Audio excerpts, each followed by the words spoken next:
আজকে খাবারটা জানি না কোন মা ফাঁকাইছে, প্রত্যেকটা খাবারের নেয়ামতের মতো লাগছে, অনেক ভালো লেগেছে আলহামদুলিল্লাহ। আর আমার নবী সবচেয়ে খুশি হতেন মেহমানদারিতে। আমার নবী নিজেও মেহমানদারিতে অনেক ভালোবাসতেন। আমার নবী মেহমান ছাড়া খাবার খাইতেন না, ইব্রাহিম নবী মেহমান ছাড়া খাবার খাইতেন না, এটা নবীদের সুন্নত ছিল। আর মেহমানদারি করা উত্তমভাবে এটা নবী পাকের সুন্নত ছিল, যেটা আপনারা আজকে আদায় করেছেন। আমার কাছে খুব ভালো লেগেছে, এত সুন্দর আয়োজন। এখানে এসে দেখলাম যে মাহফিলের যেই আঞ্জাম সবগুলি অনেক প্রশংসার যোগ্য। তবে আপনারা চিনাইয়ার এলাকার মানুষগুলি এত সুন্দর আয়োজন করে আপনারা বাড়িতে বসে থাকলে আলেম ওলামারা তো প্রতিদিন আসবে না, কিছু কথাবার্তা আমরা শুনবো, কিছু সময় এখানে দেব জান্নাতের বাগানে। আমরা কিছু সময় দিলে আমাদের জন্য আগামী দিনের জন্য আমাদের লাভ হবে, ঠিক কিনা বলেন? দুনিয়া ক্ষণস্থায়ী, দুনিয়ায় এক সামান্য সময়ের জন্য সবাই চলে যাবে, কেউই থাকবো না। আর এমন এক যুগে আমরা অপদার্পণ করছি যেই সময় মানুষগুলি হঠাৎ মৃত্যুবরণ করে। আপনি কল্পনাও করতে পারছেন না যে আমার লগের লোকটা এইভাবে মারা যাবে। আপনি শুধু জাস্ট আফসোস, কিছু সময় কান্না, কিছু সময় শোক, 2-4 দিন পরে আপনি আবার আগের মতো হয়ে যাচ্ছেন। কিন্তু যিনি চলে যাচ্ছে, যিনি চলে গিয়েছেন, ও তো চলেই গেছে। আর চলে যাওয়া ব্যক্তিটার সবচেয়ে বড় পেরেশানি হলো আমি যে চলে গেলাম, চলে যাওয়ার সাথে সাথে দুনিয়ার সব আমল আমার জন্য যখন বন্ধ হয়ে গেল, আমি আমার যাওয়ার সময় কি পুঁজি নিয়ে গেলাম সেটা হলো সবচেয়ে বড় পেরেশানি। দুনিয়ায় খাইতেছি, ভালো খাই, ব্যাংকে জমা রাখি, ফ্রিজে জমা রাখি, কিন্তু আল্লাহর ব্যাংকে যদি জমা না রাখতে পারি আমাদের উপায় থাকবে না রে বন্ধু। আজকের মাহফিলটা হতে পারে আমাদের জন্য আগামী দিনের নাজাত হতে পারে, আমিন বলেন। সুতরাং এত কম মানুষ মনে হয় মাগরিবের পরেও মাহফিলে থাকে না, এটা আপনাদেরকে আমি বিনয়ের সাথে বলবো। মানুষ অবশ্যই আছে, আসবে, কিন্তু যেই সময় আসবেন সেই সময় এসে শুধু শুধু তাবারুকের ভিড় করে তো লাভ নাই, কিছু আলোচনা শোনার দরকার আমাদের। আল্লাহ আমাদেরকে কবুল করুক, আমিন বলেন। একটু মহব্বত করে দুরূদ শরীফ পড়বেন তো সবাই, মহব্বত করে দুরূদ শরীফ পড়ুন। আল্লাহুম্মা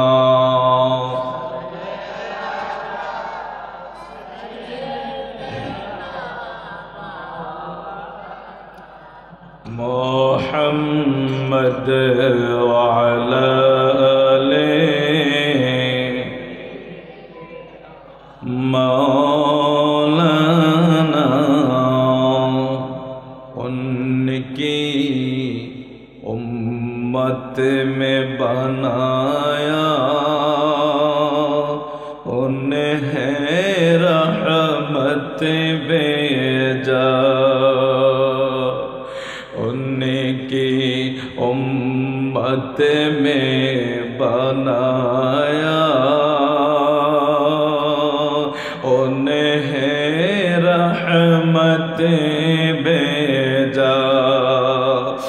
यूं ना फरमा कहते रहम में दवा किया है। अल्लाहुम्मा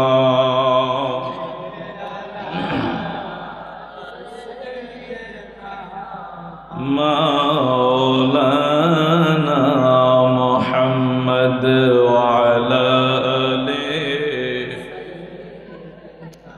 मौलाना शाहिद उनका मैं गुनाहगर, वो मेरे शाफे,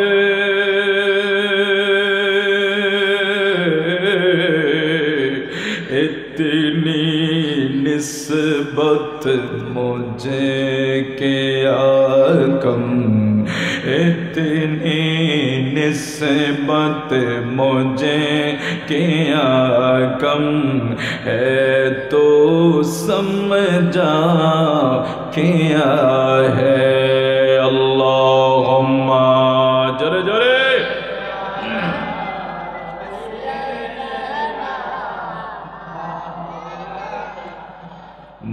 মুহাম্মদ ওয়া আলা আলিহি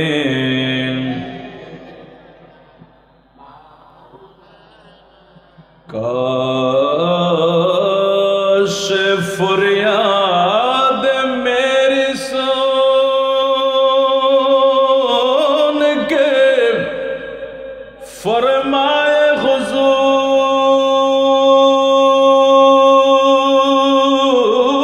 হুজুর কাশ ফরিয়াদ মেরে সুন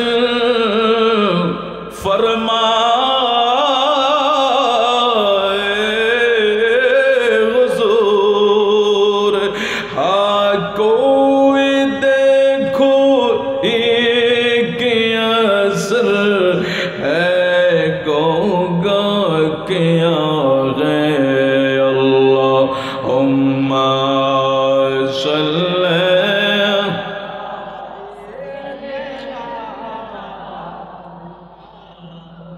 मुहम्मद वाला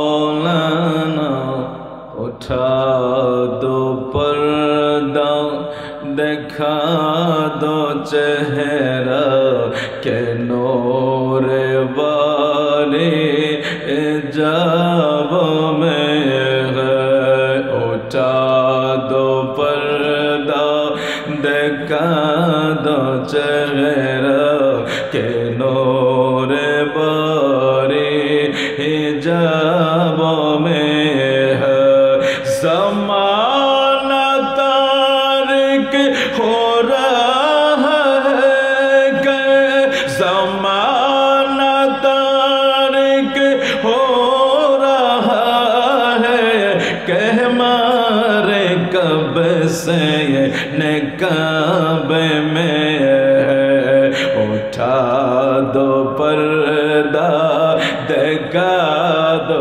चेहरा के नूर बारी हिजाब में गाय बोलून या रसूल अल्लाह या रसूल अल्लाह पर्दा सरिয়ে দেন আপনার নুরানি চেহারার দিদারের অপেক্ষায় আছি গুলো শায়ের বলতেছে ইয়া রাসূলুল্লাহ পর্দাটা উঠিয়ে দেন আপনার দিদারের অপেক্ষায় পাগল গলে বসে আছে গুলো আপনার জীবনের কি মূল্য আছে যদি একবার আমরা নবীরে না দেখতে পাই মানুষ বুঝে না মানুষ বুঝতে চায় না মানুষ নিজের ভিতরে সেটাকে নিজের ভিতরে সেই জিনিসটাকে উপলব্ধি করাইতে এখনো পারে না আল্লাহর নবীর সাহাবীরা আমার নবীর সামনে থেকে দেখার পরেও বলে আমরার স্বাদ মিটে না সুবহানাল্লাহকে পরে বলবেন আমরা আমার নবীরে দেখি না নবীর রওজাও অনেকে দেখি না অথচ রহমতের নবীরে সাহাবীরা সব সময় দেখে একজন আয়েশা আমার রাসূলের কাছে বলে ইয়া রাসূলুল্লাহ নবী গো আমি যখন কষ্ট পাই আপনার কাছে আসি যখন মনের ভিতরে একটু ব্যথা লাগে আপনারে দেখার জন্য চলে আসি নবী গো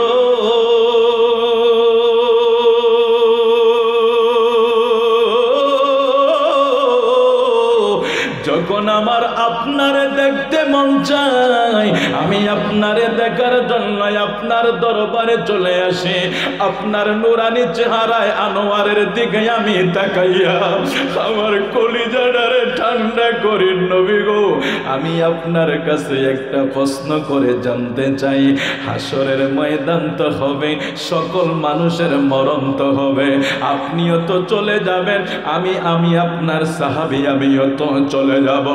আমি যখন চলে যাব, আপনিও যখন চলে যাবেন, আমরার দুইজনের মাঝে আর দেখা হবে না। নবী গো, আপনি তো আল্লাহর নবী, আপনারে আল্লাহ বড় উচ্চ মাকামের জান্নাতে রাখবে, তাই বুঝি আমি আপনারে আর দেখব না।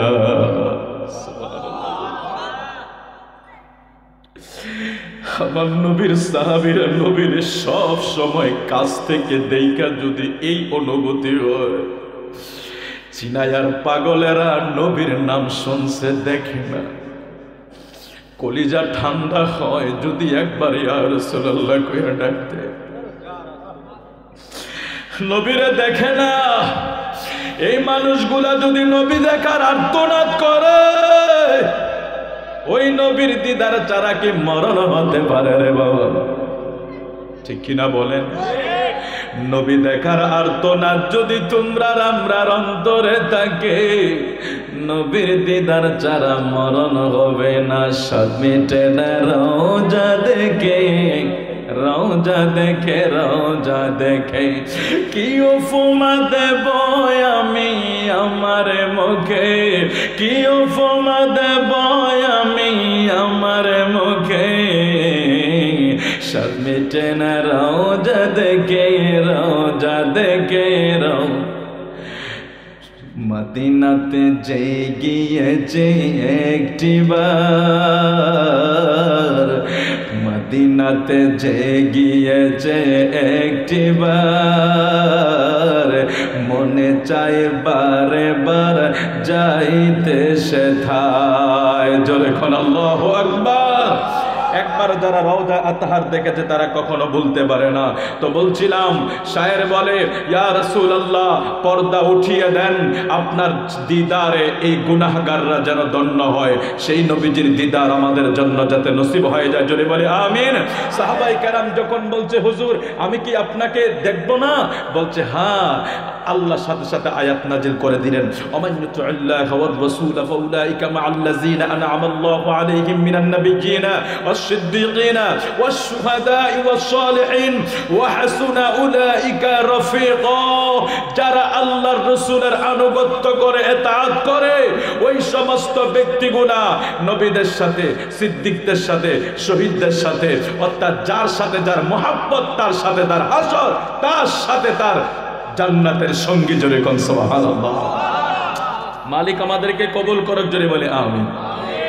মুআজ্জাজ হাজিরিন, সময় মনে হয় বেশি একটা নাই, তাহলে আমি আমার মূল আলোচনার দিকে ফিরে যাই। আজকে ঐতিহ্যবান গায়, ওরে গোলাপ, তোর সৌন্দর্য কোথার থেকে এসেছে?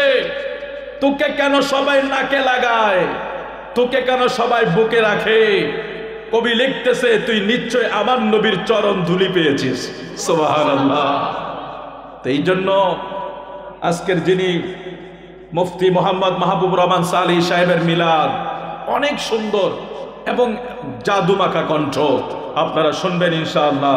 আজকে আরো তাকরীর পেশ করবেন বিশিষ্ট আলিমে দ্বীন মোহাম্মদ আবু হানিফ সিরাজি সাহেব, আরো তালিম পেশ করেছেন মোহাম্মদ ওবায়দুল হক সাহেব, খতিব সিরাই আনন্দপুর রিয়াজুল জান্নাত জামি মসজিদ।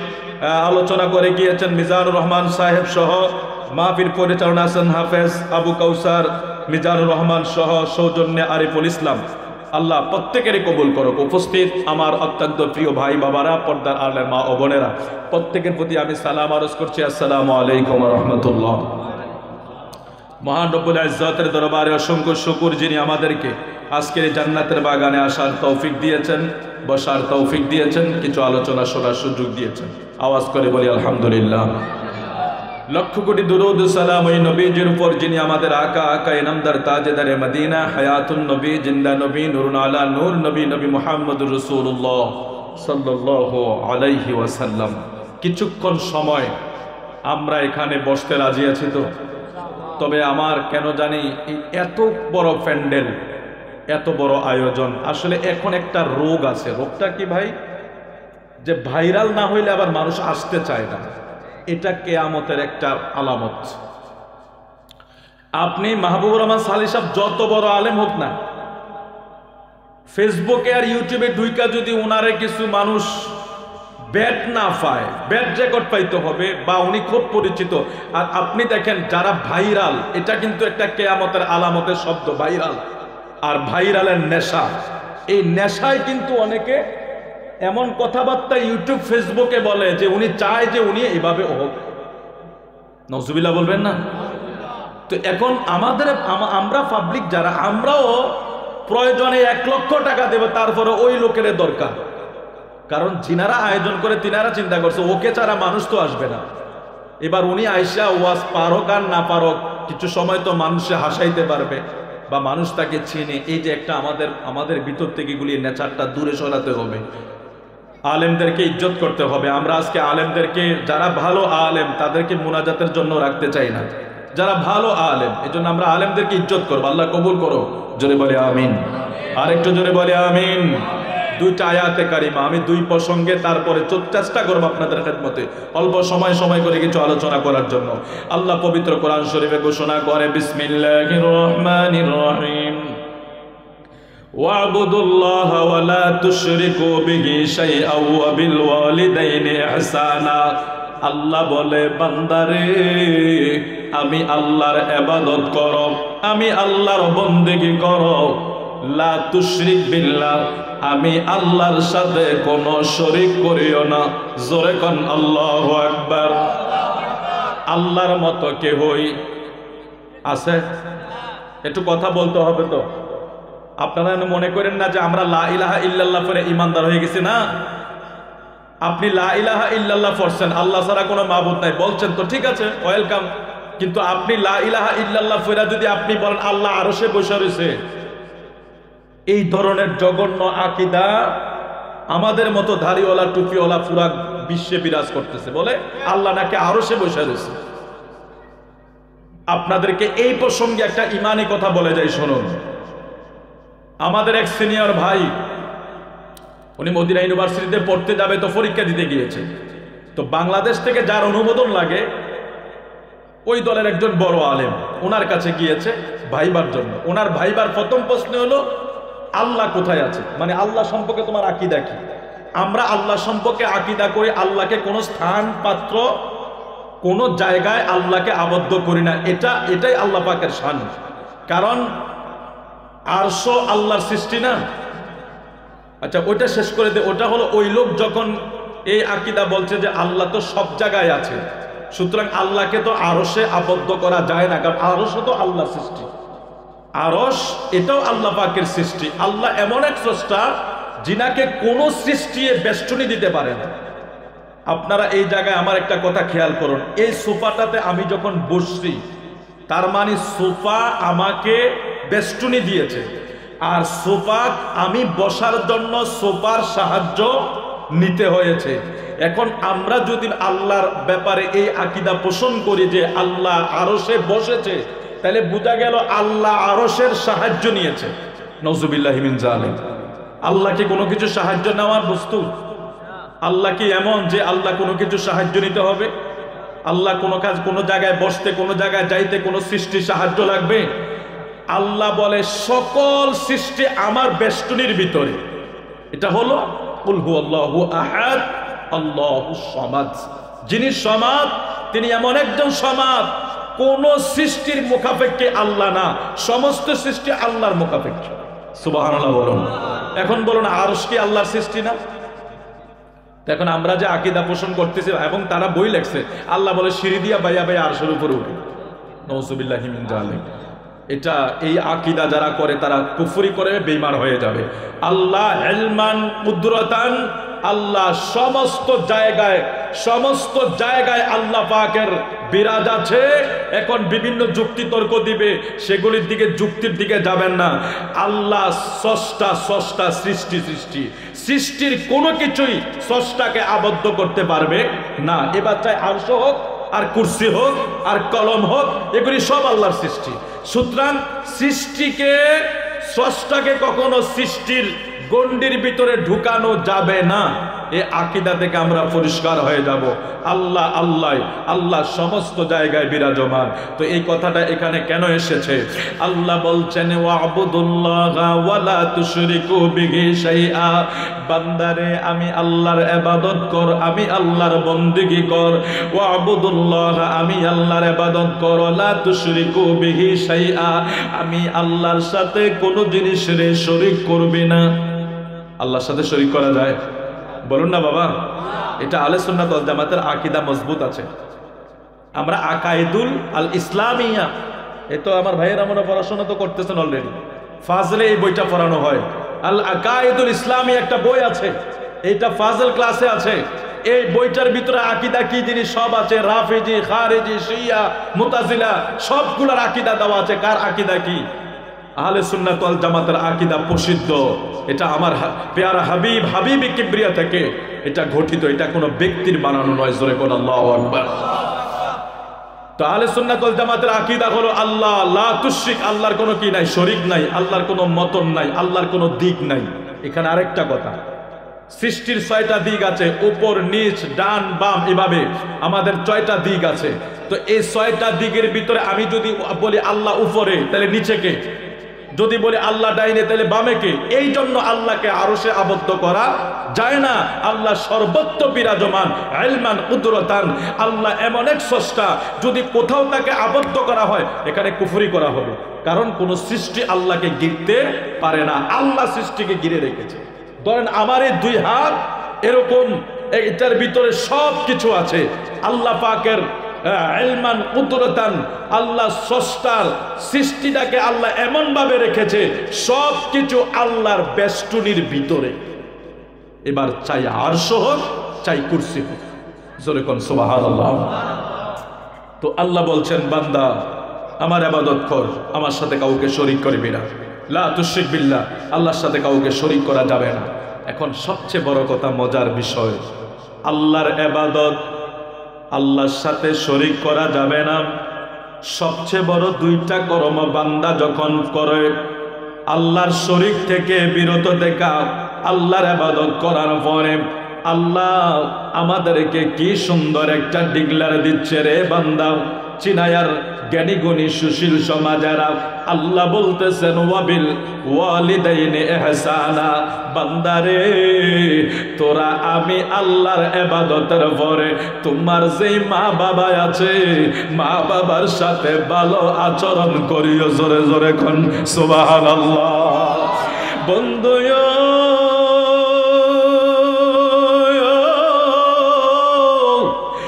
মনোযোগ সহকারে বসার জন্য আমি বিনয়ের সাথে অনুরোধ করি। আল্লাহর ইবাদতের পরে আল্লাহ যদি ডাইরেক্ট ডিক্লেয়ার করে মা বাবার ব্যাপারে, তাহলে আজকের দিনে, আজকের সমাজ ব্যবস্থা, আজকের সন্তানের মা বাবার প্রতি ভালোবাসা আমরা যদি দেখি, সমাজের অবস্থা, সন্তানের অবস্থা, আল্লাহ এই কথাটা বলার পিছনে অনেক গুরুত্ব আছে। কারণ বর্তমান সন্তানদের অবস্থা দেখলে বোঝা যায় আল্লাহ কেন বলেছে আল্লাহর ইবাদতের পরে মা বাবার খেদমত। জোরে কোন সুবহানাল্লাহ। ও চিনায়ার জ্ঞানী গুণী সুশীল সমাজ, হয়তো আপনাদের গ্রামে নাই, বহু জায়গার নিউজ পেপার দেখি 5টা সন্তান, 5 জনে ঠেলাঠেলি করে, বড়রাই কয় আমি পারবো না, তুমি খাওয়াও।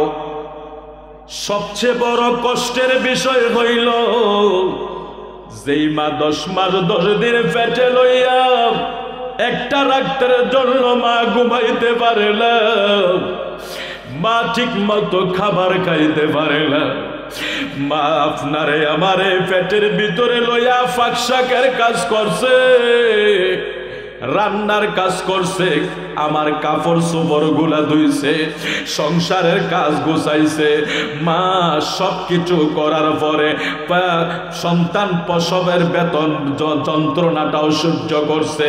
বাবা দিনের পর দিন কষ্ট করছে, মাঠে ঘাটে রইতে ফুইরা, মানুষের বাড়িতে বদলা দিয়া, ব্যান গাড়ি চালাইয়া, মানুষের বাড়ি বাড়িয়ে কাজ কইরা, ফাতরে যাইয়া কাজ কইরা সন্তানদারে যখন মানুষের মতো মানুষ বানাইছে, 4-5 জন সন্তানকে বড় করলো। বড় করার পরে বিবাহ শাদী করার পরে ওই ছেলেগুলি আর মা বাবার দায়িত্ব নিতে চায় না। বড় ছেলে কয় আমি পারবো না, ছোটটায় কয় আমি পারবো না। শেষ পর্যন্ত এমন পরিস্থিতি হয়, কয় তুই 10 দিন খাওয়া, আমি 10 দিন খাওয়াবো। বৃদ্ধ বয়সে মা বুঝি লজিং বাড়ির মতো হইয়া যায়। নজুবিল্লাহ বলবেন না? আপনারা অনেকে বলবেন হুজুর এটা তো আমাদের, আমরা একটা মিলমিশ করে নেই আর কি, কিন্তু দৃশ্যটা কত খারাপ দেখা যায় না? আমাদের মসজিদের ইমামরে যখন আমরা রাখি তখনই না, বা যারা লজিং বাড়ি থাকে আমরা বলি 10 দিন 5 দিন 2 দিন করে অমুকের বাড়ির থেকে খানা, অমুকের বাড়ি থেকে খানা। মা বাবা কি এক নিয়ামতের জিনিস। ওই মা বাবাকে যদি বৃদ্ধ বয়সে লজিং বাড়ির মতো খানা খাইতে হয়, আবার সেটা তো আছে, সেটা হইলো তো সবাই যদি সেই জিনিসটা মেনে নিত আলহামদুলিল্লাহ ওয়েলকাম। এইটাও তো হয় না। কিছুদিন আগে বাসে উঠলাম, পিছনে 2 সিটে একটা মহিলা একটা পুরুষ বলা বলি করতেছে একটা সংসারের কথা, যে দেখছো অমুক বউয়ে হ্যাঁ শাশুড়িরে খাবার দিতে চায় না। ওই কইতেছে ওর জামাইরে যদি ওই শাশুড়িরে খাওয়ায় বা ওর মারে খাওয়াইলে ওর বউ ঘরে থাকবে না। নওজুবিল্লাহ বলেন। আপনি চিন্তা করেছেন আল্লাহ, সন্তান যদি তার মারে খাওয়ায় তার বউ থাকবে না, তাকে এমন ভাবে বলে দিয়েছে অলরেডি। তাহলে কেমন বউ আর কি কপাল যে একটা সময় এসে এই সন্তান, যে সন্তানকে দিনের পর দিন কষ্ট করে মানুষ করার পরে আজকে এই সন্তানের ঘরে মার একবেলা খাবার জোটে না, এমন পরিস্থিতি আমাদের দেশে আছে না নাই? এই জন্য আল্লাহ বলেছে ওয়াবিল ওয়ালিদাইনি ইহসানা। আপনারা বিবেকে ঢুকান, যুবকদেরকে বলবো বিবেকে প্রবেশ করান। আল্লাহর ইবাদত সর্বশ্রেষ্ঠ ইবাদত। আল্লাহ পাকের ইবাদত ছাড়া আর কারো ইবাদত করা যায় না। আল্লাহর সাথে কাউকে শরীক করা যায় না। এই কাজ করার পরে আল্লাহ যাই ডাইরেক্ট ডিক্লেয়ার দিয়েছে মা বাবার ব্যাপারে, তাইলে বোঝা গেল এখানে অনেক গুরুত্ব আছে। আছে না নাই বলুন? আল্লাহর ইবাদতের পরে যদি ওয়াবিল ওয়ালিদাইনি ইহসানা আসে, এখানে মা বাবার বিষয় অধিক গুরুত্ব আছে। বিদায় আল্লাহ এখানে আল্লাহর ইবাদতের পরে মা বাবার কথা আসছে। আর আজকের সন্তানরা বৃদ্ধাশ্রম বানাবে, বাবাকে কষ্ট দিবে, মাকে কষ্ট দিবে, বাবাকে মারবে, মাকে মারবে, সন্তানরা ঠেলাঠেলি করবে। এই জন্য আল্লাহ এটার আরো গুরুত্ব বেশি দিয়েছে। দেখেন এভাবে যদি গুরুত্ব না দিত তাহলে তো মা বাবার উপায় থাকতো, ঠিক কিনা বলেন? আল্লাহর ইবাদতের পরে মা বাবার খেজমতের কথা কওয়ার পরেও যদি আমরা সন্তানেরা এত অবহেলা করি মা বাবার প্রতি, তাহলে যদি আল্লাহ যদি এভাবে না বইলে আরেকটু ডিল দিয়ে কইতেন, নর্মাল কইতেন, তাহলে তো আমরা মা বাবার খেজমতি করতাম না। আল্লাহ কত আল্লাহর ইবাদতের পরে মা বাবার খেজমতের কথা বলে কি গুরুত্ব বুঝিয়েছেন। আমি সামনে হাদিসে মোবারকা থেকে একটু আলোচনা আপনাদেরকে শোনাবো। আমরা একটু মহব্বতে জিকির করি আল্লাহ আল্লাহ আল্লাহ আল্লাহ আল্লাহ।